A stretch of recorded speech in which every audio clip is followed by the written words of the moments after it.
Hello and welcome back. Here are 3 SEO tips from me to you. Number 1.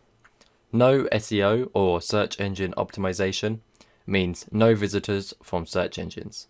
If you don't do it, then search engines can't categorize and rank your site for your keywords relevant to your business. Number 2. Start doing SEO right now. The longer you leave it to start, the further ahead your competitors will be and the harder it will be to rank higher than them.